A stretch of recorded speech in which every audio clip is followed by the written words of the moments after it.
Hello, everyone, and welcome to Anu's monthly educator webinar. We are really, really excited this week. We're always excited to have people. My name is Rachel Dratch. I'm Director of Global Education at Anu, and I'm thrilled to have Stav Appel here, who's actually visiting Israel right now, so we're especially happy to have him. And we're going to talk about Jewish tarot cards the Jewish aspects of tarot cards. It's going to be super fun. And for those of you watching at home, and those of you who are watching the recording, we're really excited to get your feedback. So without further ado, I'm going to give you Stav, but I'm just going to start by saying we are recording this on Christmas Eve. I'm in Jerusalem. Stav's actually in Tel Aviv, and people all over the world are observing this holiday. And Jewish people, many of them, are going out for Chinese, and it's a perfect topic for tonight. Seeing the Jewish and the culture and the Jewish, and it's really, really, really an interesting way to go about understanding ourselves and our society. So, Stav, I'm super curious to learn from you, and I'm giving it to you, and we're thrilled, thrilled that you are here. Great. Thank you so much for the warm welcome. And I know there are a couple people who are listening. If people want, you can actually give me questions or comments in the chat, which I'll try to answer as the presentation goes on. At first, some of you are probably surprised. You're thinking to yourself, why is there a tarot card reader or a tarot card professional giving a talk to the Anu Museum? So just to create clarity, not to confuse anyone, I am not a tarot card reader. I'm actually outside of the realm of tarot, of this one little topic about tarot cards. I'm a very ordinary and boring person. I have a very serious business professional career. And this is something that just by strange chance, I stumbled upon. And you'll understand more as I tell you the story, that this has nothing to do whatsoever with fortune telling whatsoever. I also should tell you that this is kind of a presentation within a presentation, in that the core thesis that I'm going to present is that in a very old deck of tarot cards, which is kind of the artistic ancestor of the contemporary tarot, one can find a concealed depiction of Hebrew letters, Torah stories, Judaic ritual objects, and Jewish holy days. And a question I have, or kind of a task that's especially relevant to this group, is the question is whether or not this the concealed Judaica and this old deck of cards can be revived and reused as a tool for Jewish education. But maybe we'll circle back to that towards the end. And so a lot of people ask me, well, how did I first stumble upon this story? How did this begin at all? So this story begins about 10 years ago, when my wife one day brought home a deck of used tarot cards. And that was a kind of a surprising object in our house. We're just not tarot card people. And I asked my wife, why did you bring this deck of tarot cards? And she said, I found it at a used bookstore. I thought it might be a fun game for you to play with the kids, to use it as an imagination game. And so I did. I started playing with the cards with my kids, and we would use the characters to tell stories with each other. And as an aside, it's important to know that I come from a semi-religious background. I've been studying Torah daily, I guess, for about 40 years. And I can report that if you study a little bit of Torah every day for 40 years, after 40 years, you'll really know a lot of Torah. And when I was playing with these cards, what I found very unusual is that there were these very obvious and clear references to Torah stories, to biblical stories in the cards. And I thought I was very puzzled by that. And I just assumed these were kind of Old Testament stories in the framework of Catholicism and Catholic art. But when I went to read the original sources on these cards to understand why they had placed Bible stories in these cards, I was surprised that tarot historians had entirely different narratives explaining these cards. And as I'll show you later, I'll show you why these were clearly Bible stories to my eye. So I developed kind of a strange interest in this topic, trying to understand why there were biblical references in the cards. And I began to collect different versions of these cards, and I'll show you a bit about the history of the tarot so you understand which cards I'm talking about. And I discovered that when I went to older and older versions of these cards, the biblical references became more readily apparent or more readily recognizable or were more vibrant. And eventually, I stumbled upon a very old deck. It's called this deck called the Jean Nouvel Tarot de Marseille, in which there were not only references to Bible stories, but in the cards, to my eye, the figures were holding their bodies in the shape of Hebrew letters. And you could see concealed Judaic ritual objects and references to Jewish holy days. And at this point, I was really shocked. I realized that I hadn't been seeing biblical references at all, that actually these were Torah stories. And the reason I was recognizing them is that they were taking very literal depictions of Judaic rituals or Jewish holy days from the Torah in Hebrew and making a visual, literal representation of specific lines. So that's how I stumbled upon this. So primarily what I'm going to do in this presentation is I'm going to show you the Jean Nouvel Tarot de Marseille, and I'm going to show you the Concealed Judaica, and you can reach your own opinion. And just to be clear, there's no proof at all. I have no conclusive proof that in the Nouvel Tarot there's all this Concealed Judaica. And when I show you the cards for yourself, you'll have to reach your own opinion as to whether this is an amazing discovery, or maybe you may come to the conclusion that, hey, Stav's a really interesting guy, but maybe he's suffering from an overactive imagination. You'll have to reach your own conclusion. But I'm going to walk you through these cards and make this argument. But before I show you the cards, I need to go over a little bit of history. I need to go over a little bit of tarot history and the historical framework of what actually was happening in the Jewish world at that time. So I'm assuming, Rachel, you guys can see my screen? It's all coming out across well? Yes, it's fantastic. Great. So what I'm showing you now, this is the Rader White-Smith Tarot. It's probably the most famous deck of tarot in the world. Some people estimate there's over 100 million copies of it in print. And this deck was made in 1909 by Arthur Waite and Pamela Colman Smith. Arthur Waite was a British mystic and poet, and Pamela Colman Smith was a British artist. And this deck is incredibly popular as a tool for fortune telling. And I know in New York you can find this on any street corner in Manhattan. There's some fortune teller who for $20 will tell your future using this deck of cards. Now, what people don't know is that this is not the original tarot. This is based on a much older tradition of Italian playing cards. What I'm showing you here is I'm showing you 4 generations of Italian tarot cards. All the way over on the right, this is the Visconti tarot from around the 1400s. And at this time in the 1400s, when these cards were first made, they actually weren't called tarot. They were called triumphi cards or triumph cards, a play on the word for a parade, a victory parade. And the idea is that the deck was a parade of all these of various characters of standard Italian Renaissance life. At some point in the very early 1500s, the name transitioned from triumphi to tarocchi or tarot, and that became the word tarot that we now say today. And for reasons that scholars don't know, the number of standard picture cards became normalized to 22. And here I'm showing, here's this card, 1760. This is the Convert Tarot de Marseille, and it was called the Tarot de Marseille because in Marseille was a large production center for tarot cards.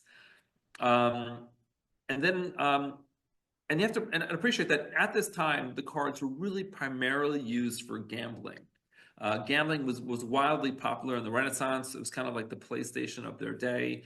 And for the first 2 centuries of the tarot, as far as we know, no one really thought to use them for fortune telling or for any kind of as a vehicle for any esoteric secrets. And then something happens. There was a big shift in the 1800s. And this is a deck made by an artist called Oswald Wirth, where more and more in the 1800s arose this fashion to use them as tools for fortune telling. And a lot of people began to interpret the decks in various and creative interpretive ways. And one of the reasons they did that is that there was this strange confluence of there being 22 standard picture cards of the tarot and 22 letters of the Hebrew alphabet. As you can see in Oswald Wirth, he went even so far, he actually started printing Hebrew letters on his cards. So you can see this magician has the letter Aleph on it. And then later in 1909, Arthur Waite really kind of he leveraged that reputation for the cards as a tool of magic into what we now call the occult tarot. And if you look at his magician card, it's filled with all this kind of occult and esoteric imagery. So the Arthur Waite's card, it's mystical, but it's not mysterious. And the reason why I'd say it's not a mystery, it's because he wrote a book on what it means. There's a book in which he describes the meaning of all the symbols in his cards. And if you go back to the Visconti Tarot, the Triumphi card, all the way on the right, it's very beautiful, but it's also not a mystery because it's a kind of a parade of standard characters of Renaissance life. However, the deck from 1760, the Convert Tarot, and what we call the Tarot de Marseille, it is a source of mystery. A lot of people are really mystified by it because it's filled with all this enigmatic imagery that kind of promises some type of coherent narrative, but people really don't know what it means. Like, why does this table only have 3 legs? Why is he holding a wand? What are those tools on the table? And card after card, there's all these kind of very intentional objects that don't have any narrative explanation as to why they are there. And one of the reasons that the occult tarot became popular and why it became a tool for fortune telling, or why it became associated with Hebrew in particular, is from this man. His name was Louis Constant. He was a French writer who wrote under a Hebrew pen name of Eliphas Levi. And he published this book in 1854 called The Doctrine and Ritual of High Magic. And he presented himself as an authority on Kabbalah. But he created this, and he kind of pulled a magic trick of sorts in inventing a new form of Kabbalah, kind of a syncretic form of Kabbalah that he said was the true primal root of all spiritual traditions. And he kind of pulled a magic trick in that he basically created a form of Kabbalah that was disconnected from Judaism, that kind of purged the Judaic content, and therefore he made it safe for consumption by French Catholics. And this is an illustration from his book. And basically, he kind of capitalized on the mystique, on the image of the Jewish magician, to kind of create this new trend of the occult syncretic Kabbalah. Nowadays, when people denote the occult Kabbalah, they often spell it with a Q. But one of the things Eliphas did is that he presented as the central defining art object of the occult Kabbalah, he presented the Tarot de Marseille. And he said that every picture card of the Tarot de Marseille was a secret letter for a Hebrew letter, but a Hebrew Kabbalistic letter. So he created this idea of associating the Tarot with Kabbalah, but never ever Judaism. He made a huge divide between those two. Okay, so this, and then much later in the 1980s arrived this kind of new crop of tarot historians. And these were serious academics, and Michael Dummett was probably the most famous of them. Michael Dummett was a British philosopher, and he wrote this comprehensive book on the history of the Tarot called The Game of Tarot, from Ferrara to Salt Lake. And one of his main thesis was that tarot cards were used for gambling and playing cards centuries before anyone thought to use them as a vessel for esoteric secrets. And in particular, he attacked the tarot occultists like Eliphas Levi and Arthur Waite and Aleister Crowley. He basically said that all these people were charlatans and frauds, that this whole secret esoteric history of the Tarot was a complete fabrication. And he called the literature of the Tarot, he called it the most successful pseudo-historical fabrication known. And if you go to most tarot historians today, this is what they'll tell you. They'll tell you that Tarot was around for centuries. It was used for playing games. And this later invention of using it for fortune telling was a fairly late episode in the evolution of the Tarot. But not everyone agreed with Michael Dummett. There was another British historian, Frances Yates, who was a historian of the occult. She wrote a letter in the New York Review of Books in which she criticized Michael Dummett. She said that Michael Dummett's conclusion that the Tarot originally had no secret content, she called it premature. And she said that in particular, the confluence of the 22 letters of the Hebrew alphabet and the 22 major arcana, that's too suggestive of some possible connection between Hebrew letters and the Tarot. But she insisted, it's a very subtle thing. In her retort, she says this introduces the possibility of a Kabbalist interpretation. She also says that behind the head of the high priestess There's a curtain that looks like it's a Torah scroll being unveiled. But then she again calls it a Kabbalist interpretation.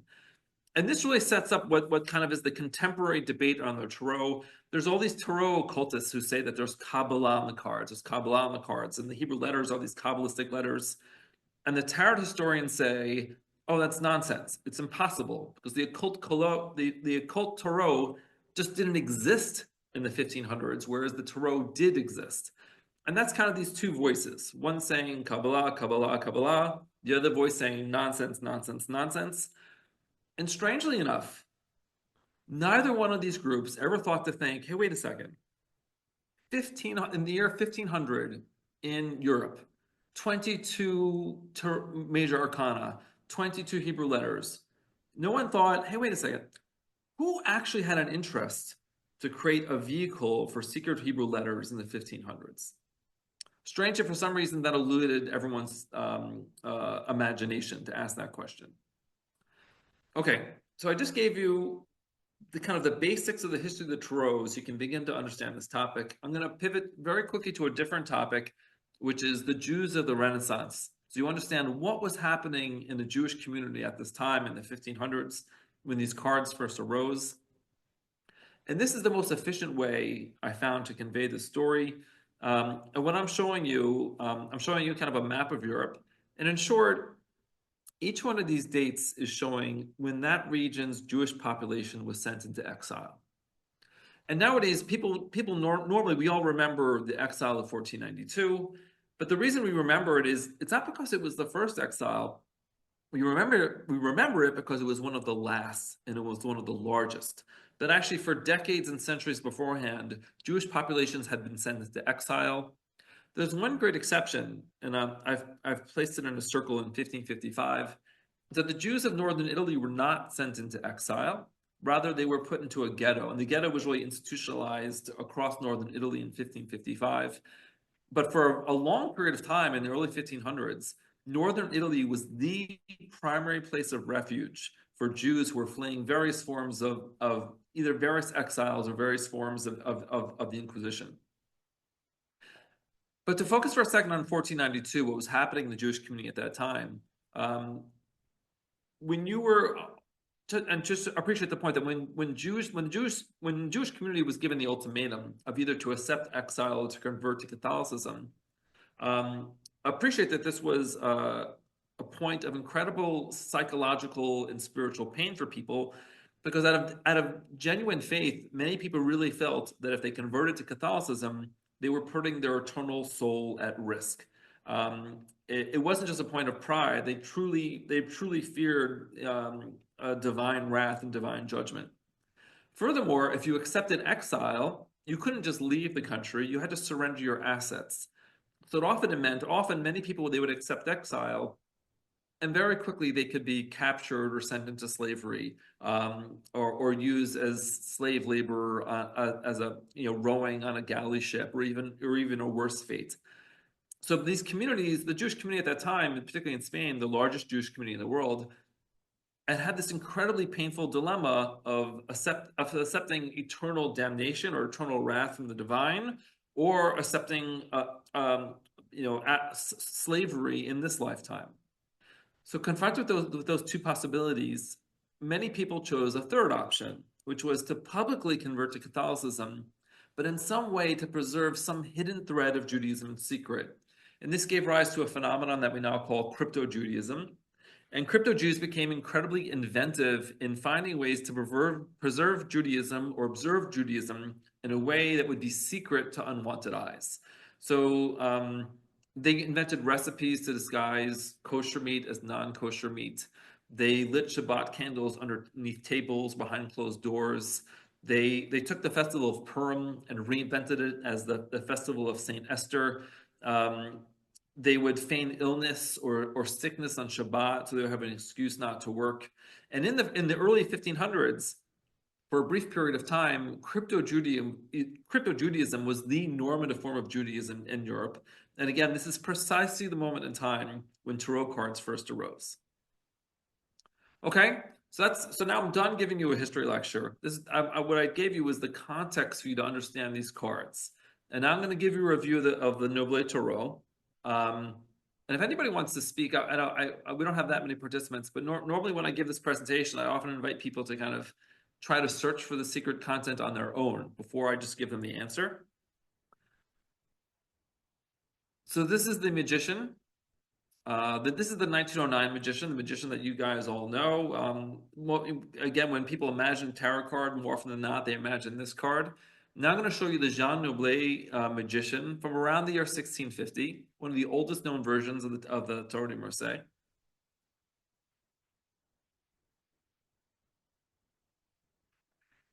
And often I give this talk a lot at synagogues and at Jewish community centers, and I often start to ask people, what do you think he's holding in his hand?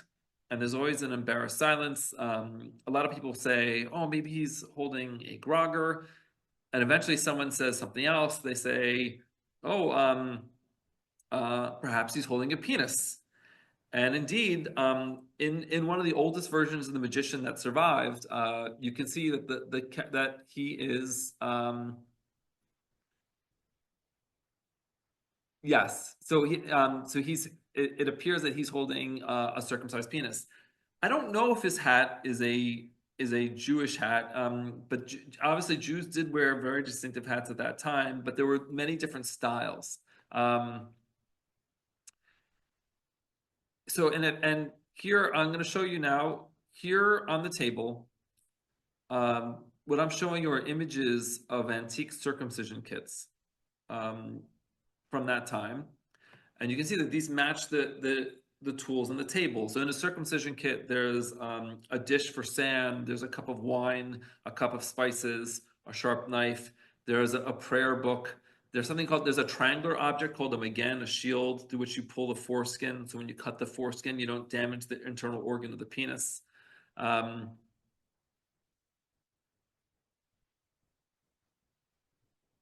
If you notice, his arms are held like those of the letter Aleph, the first letter in the Hebrew alphabet. And this is, as you notice, this is the first card.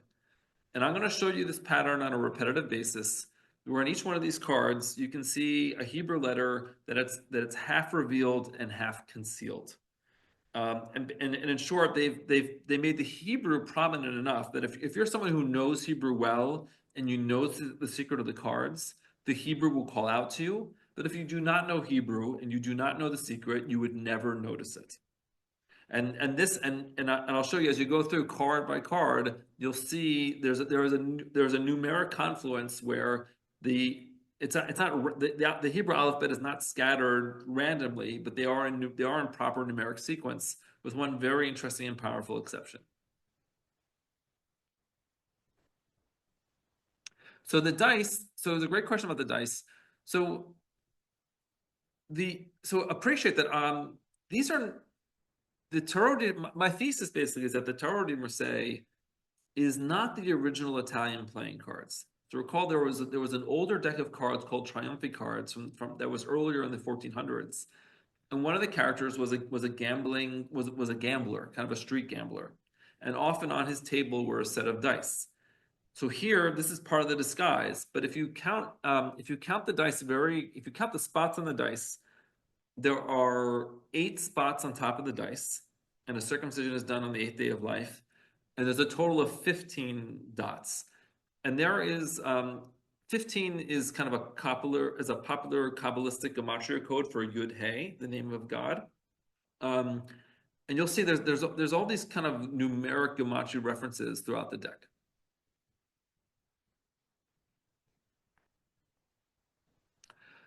Now, this is kind of an interesting aside. If you look at the magician of Arthur Waite's magician, you can see that his magician also is mimicking the letter Aleph, but it's the other half of the letter Aleph. So one card conceals and reveals what the other card is concealing and revealing. And I have one interesting conclusion that I've reached after reading a lot about what Arthur Waite wrote, is that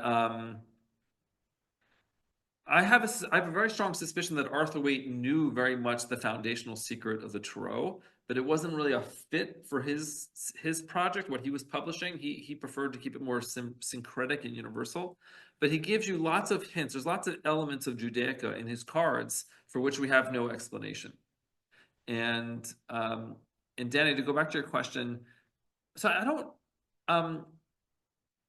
there's probably more layers of meaning in the numeric placement of the numbers on the dice. And there's actually there's a lot more numerology in these cards. And let me be transparent that when I give this presentation to people, I tend to stick to kind of the simplest, most obvious elements, because I found that the deeper I go into the content, into the cards, the more sophisticated my explanation, the more I feel like I'm at risk of projecting meaning on the cards. So there might be a lot more content here, but it's hard for me to say what was intentional or what's subjective. And the reason, and to Rachel, to your question, the reason why I think there are only three legs on the table is there are so in short, I think this is a secret depiction of Avraham, because Avraham is the first patriarch who underwent the first circumcision. Aleph is the first letter in Avraham.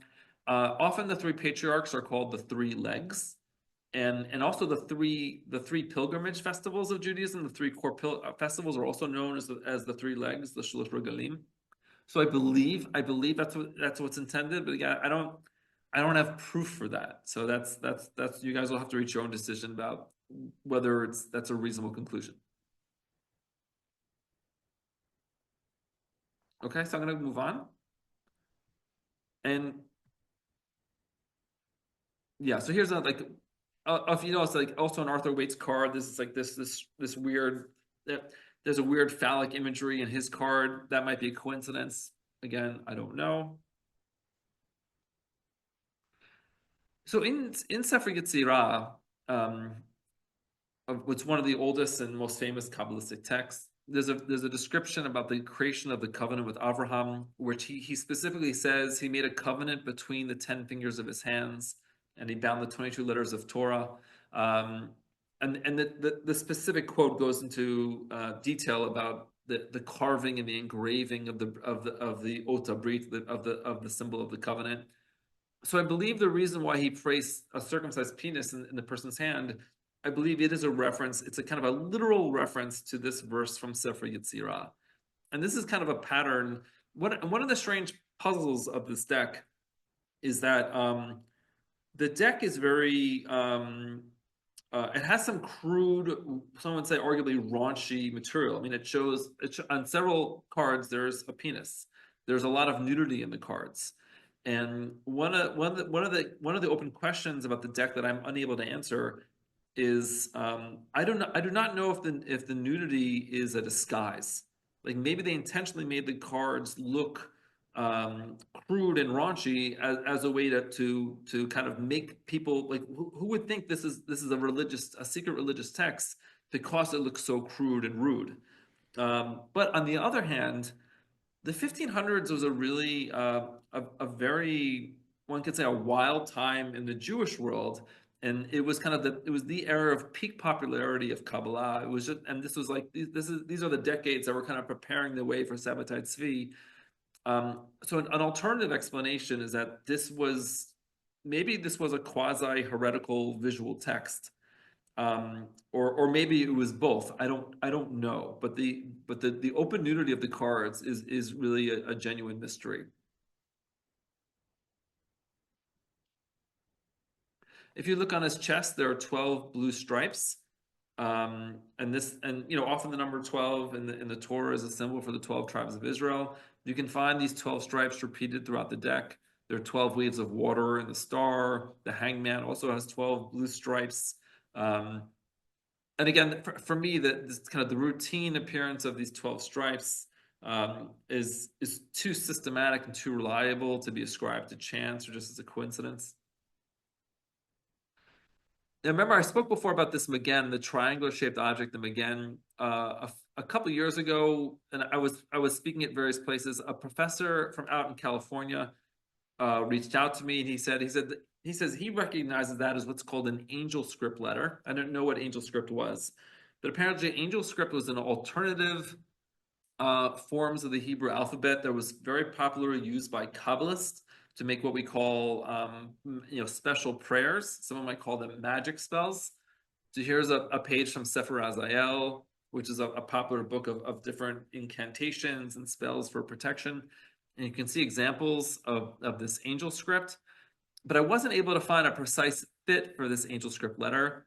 I had a hope and a theory that it was going to be a letter Zion. And this is because in several popular Kabbalistic texts, the letter Zion was said to be a symbol for a circumcised penis. And then eventually I did, after searching for a long time, I found this book called Miknei Avraham. It's a guide to Hebrew grammar that was published in 1523 in Venice. And there I found a perfect fit for the letter Zion on the table. So this is, for me, this is, it's too perfect of a match. And I haven't been able to find this exact letter in any other source, Jewish or non-Jewish. So for me, this is as close as I can get to actual concrete evidence that the person who made this deck was indeed a scholar of Judaism.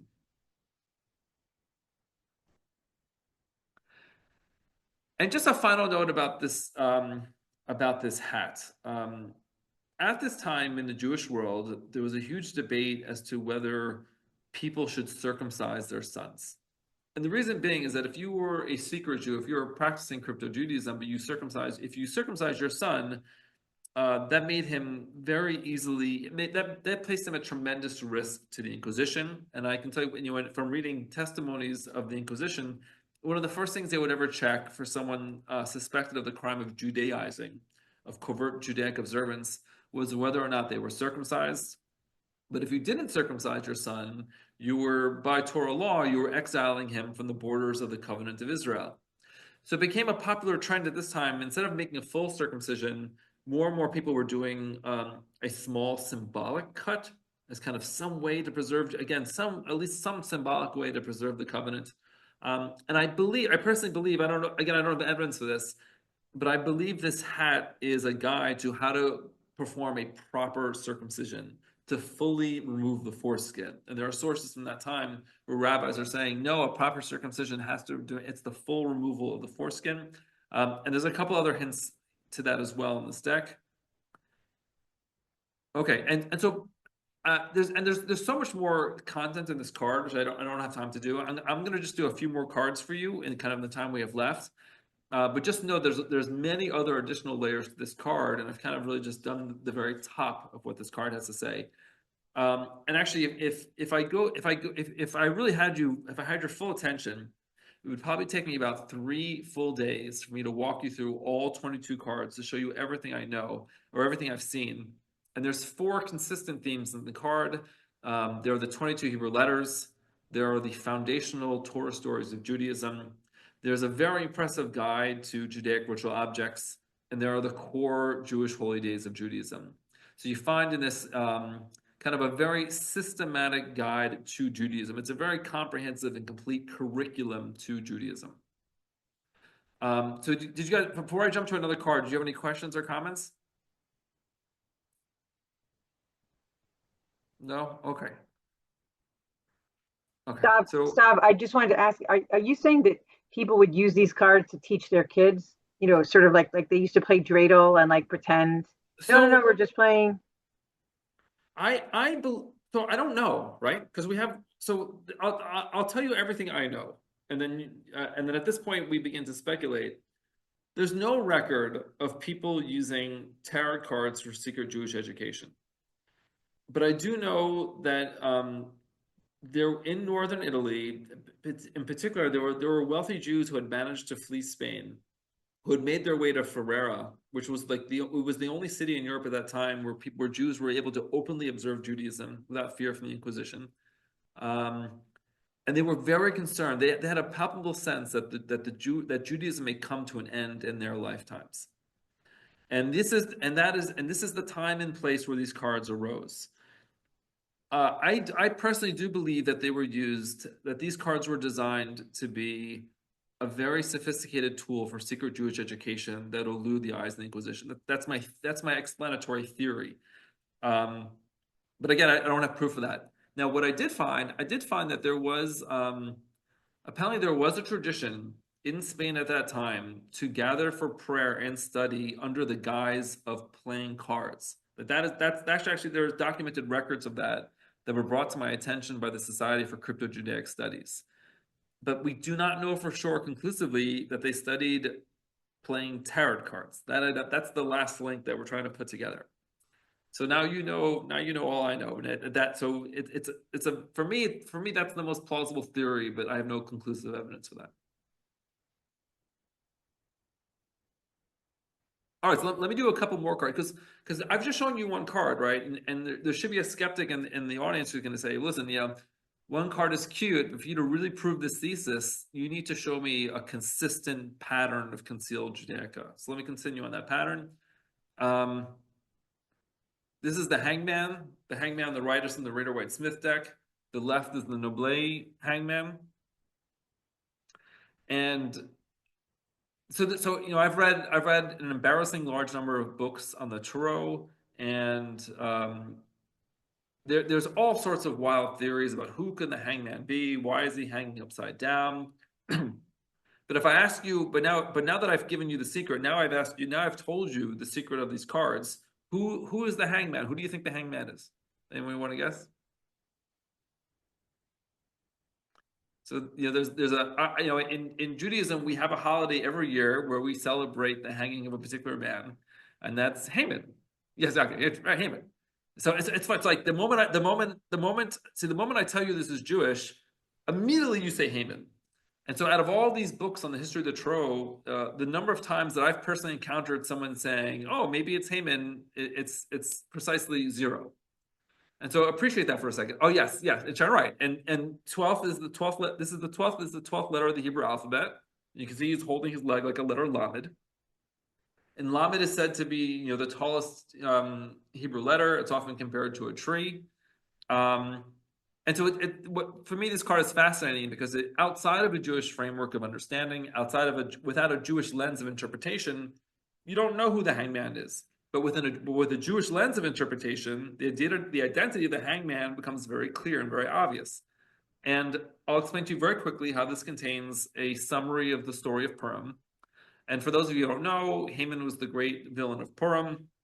But Esther became the queen of Persia. And she was able to beg, she revealed to the king that she was destined to be killed by Haman's evil plot of destruction.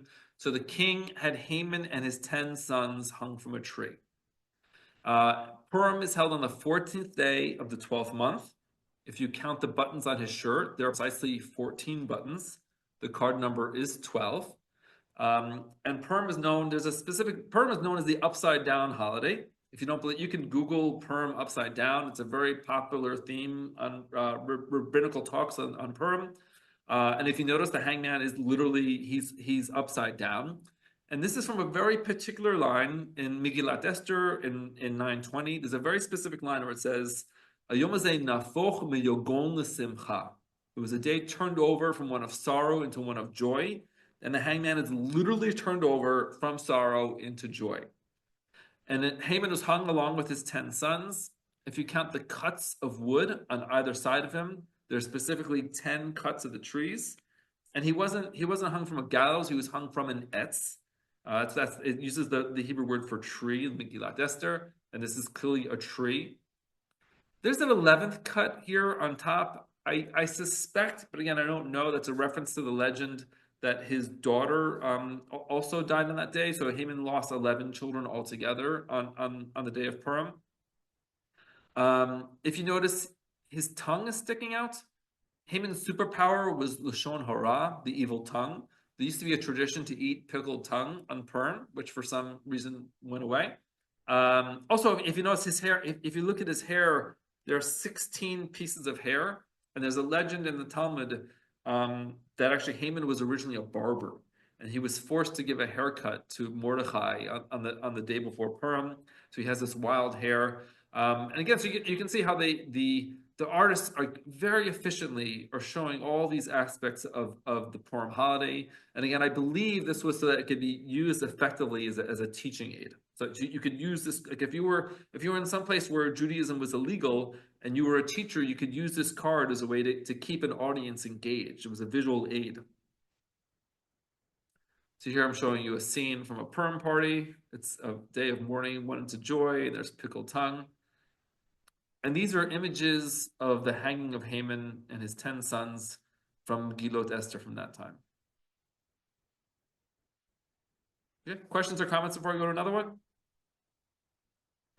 And I tell you, it's a little bit of a shame. I'm kind of running through these cards a bit because I have this captive audience for a short period of time. There's still many more layers of meaning in these cards I could go into, but I'm kind of showing you the kind of the very top of the concealed content. This is the Tower. This is Arthur Waite's card. It's a very famous card. But on the left is the Noblet version. And it wasn't called the Tower originally. Arthur Waite changed the name.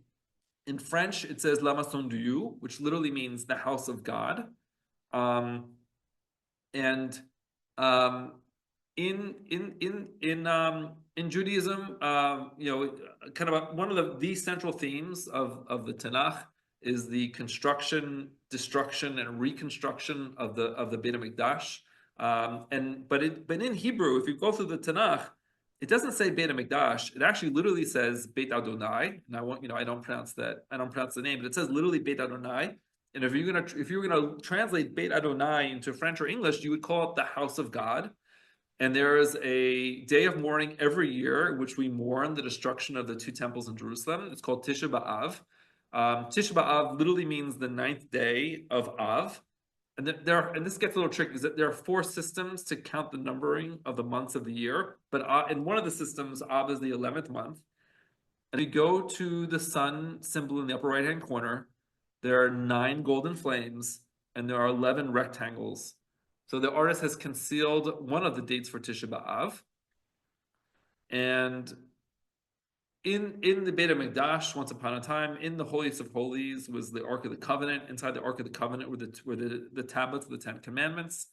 And you can see there are these 2 windows in the shapes of the 10 Commandments. And they sit precisely on the 12th row of bricks. Again, another instance of this number 12 appearing in this kind of symbolically loaded manner. The 2 temples stood for 830 years. There's 8 thorns in the crown. There's 30 globes in the air. The 30 globes in the air may also be a reference to the 30 days of mourning around Tisha B'Av. I don't have proof for that. That's just if I'm given permission to use a Jewish frame of reference, that is the meaning that arises. And the destruction of the temple in Jerusalem was not a total surprise because the prophet Ezekiel had been given a vision of the judgment against Jerusalem. And in Ezekiel 1:13, he sees all these moving orbs of light, and he sees this vision of the divine chariot with the 4 animals. And when God is describing how he's going to destroy Jerusalem due to the moral failings of the people of Israel, he instructs an angel to collect burning coals of fire and to scatter them over the city. And he says he's going to remove the turban and lift off the crown. The doom is coming upon the 4 corners of the land. So what you're seeing in this card is all these very specific visual references to parts of the story of Ezekiel. And I just realized my image is frozen. Is that a background? There you go. Okay. So when Ezekiel he's given this mission to pass this decree of judgment against the temple priests, he breaks through a hole in the wall, and he sees these temple priests who are making all these sacrifices to various idols and creeping things and fetishes.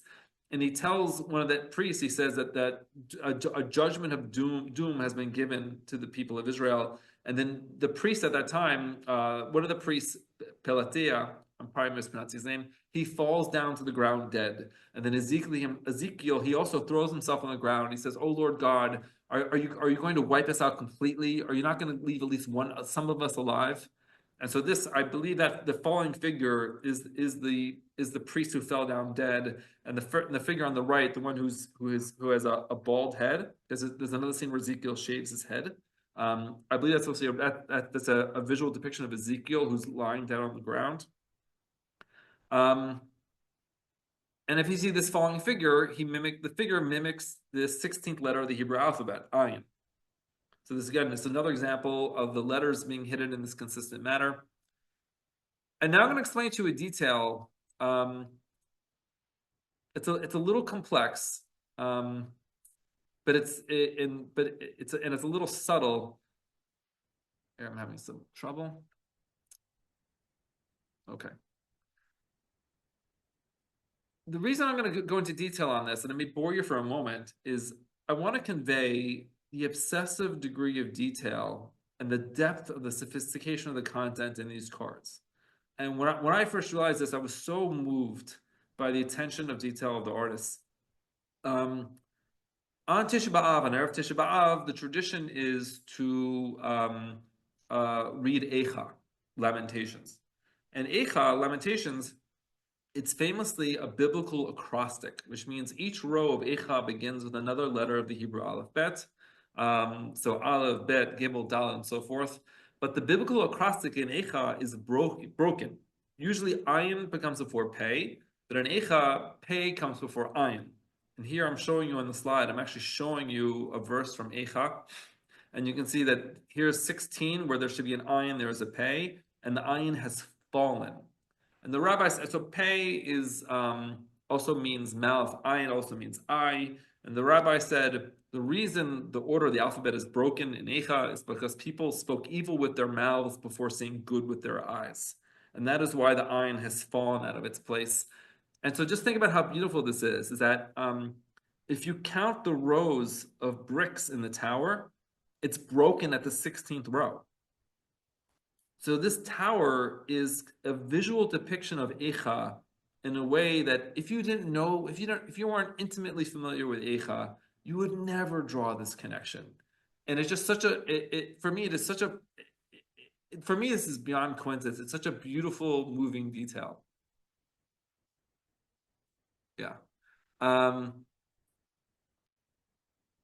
here's images of Tisha B'Av. This is just like clip art that I just took offline. I stole online, just so you can see kind of like this theme of a burning building and a destroyed temple, how it's like a consistent theme. Okay, do you guys have, before I'm gonna show you a few more cards and but I'm gonna try to finish up in 10 minutes. Any other questions or comments before I go on? There's too many awesome things going. We don't want to interrupt you. Keep going. Okay, very good, very good. Okay. So there's in this card, this is the 13th card. This card is an exception in that there's actually 2 Hebrew letters concealed in this card. The letter that jumps out to me most quickly is a tzaddik. So you can see there's a tzaddik hidden in its side. This is actually one of the first Hebrew letters that really jumped out at me. But tzaddik is actually the 16th letter. I'm sorry, tzaddik is the 18th letter, and mem is the 13th letter. And you can find in the cards that the letters mem and tzaddik have been switched in their proper order. And there's the kind of I finally found, I discovered in all places in the Zohar a very beautiful explanation for the switching of the mem and tzaddik. I'm not going to go into it now because it takes too long to describe. But there's a very beautiful source-based explanation for this. Actually, it's Sefaria.org. If you Google my name, Stav Appel, on Sefaria.org, I actually have a source sheet that explains why the mem and tzaddik are switched with each other. But for now, I'm just going to explain what is a tzaddik doing in this card. And for those who don't know, this is the death card. Lamort means death. And the card is number 13. And by coincidence, at this time, the Rambam had summarized the 4 articles of faith of Judaism in 13 articles of faith. And the 13th article of faith was belief in the Tichat HaMetim, resurrection of the dead. But it wasn't all the dead. It was a very specific group. It was the tzaddikim, the righteous. Tzaddik is a Hebrew letter, but also is a homonym for the righteous ones. And this was rooted in another vision from Ezekiel, in the vision of the Valley of the Dry Bones, where Ezekiel was grabbed. An angel came and grabbed him by a tuft of hair on top of his head, and brought him to this valley filled with all these dry bones. And the bones arose, and they began to grow their sinews and their muscles back, and they began to grow skin. And this is the kind of the scripture inspiration for the concept of the resurrection of the righteous at the end of time. And if you look at if you look at this figure is that if you see these bodies on the ground, these aren't actually the dead, these are actually the righteous, the tzaddikim, who are rising from the ground. And that's why he's holding a tzaddik. And if you look at his tuft of hair, in the line in Ezekiel 8:3, when Ezekiel is grabbed by his hair, it says, "V'yishlach tavnit yad v'yikachni v'tzitzit roshi." It says the word for the tuft of hair is tzitzit. It's a tassel. So if you look at his hair, it's a tassel, but it's also the tassel of tzitzit. It's a tzitzit tassel. And if you look carefully, tzaddik is also the first letter in tzitzit. This figure's limbs are tzitzit strings, and you can see that there are like these bands on his knees and on his wrists. These are the knots of tzitzit. So this is a camouflaged set of tzitzit. It's an anthropomorphized set of tzitzit. Now you should be thinking, you're like, okay, it's Stav, that's cute. I mean, that may be true, that may not be true. But for me to prove this, I would have to show you a consistent pattern of concealed Judaic objects with the same methodology, and that's what I'll try to do. I'll try to do that in the next few cards. This is the Hermit card. You could guess who the hermit is through Judaic frame of reference. Notice in Arthur Waite's version, there's a Jewish Star of David in his lamp. The 9th letter of the Hebrew alphabet is Tet. Tet is also the first letter in Talit. The hermit is actually wearing a Talit. Look specifically on the fold of the robe on his shoulder. When you wear a Talit, you're often wearing tefillin. The tefillin of the head is called totafot, also spelled with a tet. On the totafot is a 4-pronged shin. If you look on his forehead, you can actually see there's a 4-pronged shin that's tilted on its side. Okay, so this is another example, and again, it's the same methodology. Oh, and you can see that his hair, like what you see, if you don't know the secret, you'll just see his hair. But actually, that's really the kind of the atara, the crown of the talit placed over one's head. Here's another example. The 14th letter of the Hebrew alphabet is Nun. Nun is the first letter in Nitilat Yadayim. And there we find this figure with these 2 jugs of water, kind of passing water from one to the other.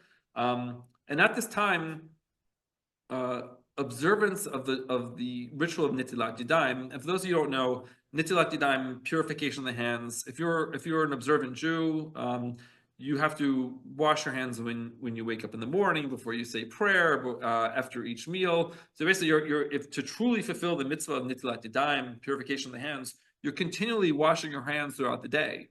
And at this time, in the Middle Ages or in the Renaissance, there was no indoor plumbing. So washing your hands repeatedly was a very distinctive sign of Judaic observance. And actually, in a guide, the Inquisition had published a guide, telltale signs that as to whether your neighbor is secretly Jewish. One of the signs was frequent hand washing. And you can see her waist is like you're not supposed to pour the water on the ground. You're supposed to capture it in a waste bucket. Here's another example. And again, Nun is the 14th letter, and this is the 14th card.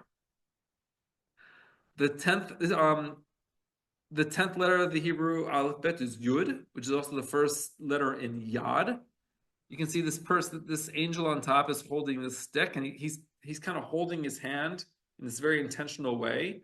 And basically, this is an anthropomorphized Yad. A Yad is a Torah pointer. It's a stick with a hand that you use to read a Torah scroll.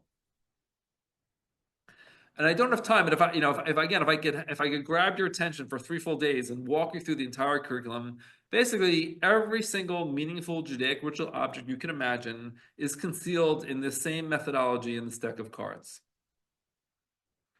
Likewise, you can find all 22 letters of the Hebrew alphabet also concealed in the same systematic manner, in a way that is pregnant with very deep and meaningful content. And you can find the 10 core Jewish holy days of observance are also concealed in these cards. And they're not thrown haphazardly. It's a very systematic method for concealment. And again, inside the Torah, in short, in the Noble, you can find a very sophisticated, but admittedly very well concealed secret guide to Judaism. There's a Torah hidden in the Torah. And I'm going to do one last card, and then we'll summarize. We'll kind of conclude. What I'm showing you on the left is the Noble Tarot de Marseille from around 1650. What I'm showing you on the right is a much later card called the Convert Tarot, a very famous tarot. But you can see there's kind of differences and similarities. If you can see in the negative space is the letter Shin, which is the negative space of their legs. The letter Shin is the first letter in Shabbat. And they're holding their arms in this very kind of strange, intentional way, which is the first letter in Kodesh, Kuf, or Kaf. I'm going to get confused. So the letters for Shabbat Kodesh, and this is the 19th card. Friends, it looks like Stav ran out of internet in the hotel where he's staying. So I want to apologize that we had to end early. But with 1 minute left to go, I want to thank him so much. I will send the recording of what we have and make sure everyone has Stav's contact information, because it's just so fun and so mind-blowing and such a treat to find Jewish clues hidden right in front of us. I want to wish everyone a secular Happy New Year. And hope that you all join us next month when we have even more fun. And I'll send the recording and more information about ways to join. Meanwhile, friends, thank you for joining us and have a wonderful rest of your day.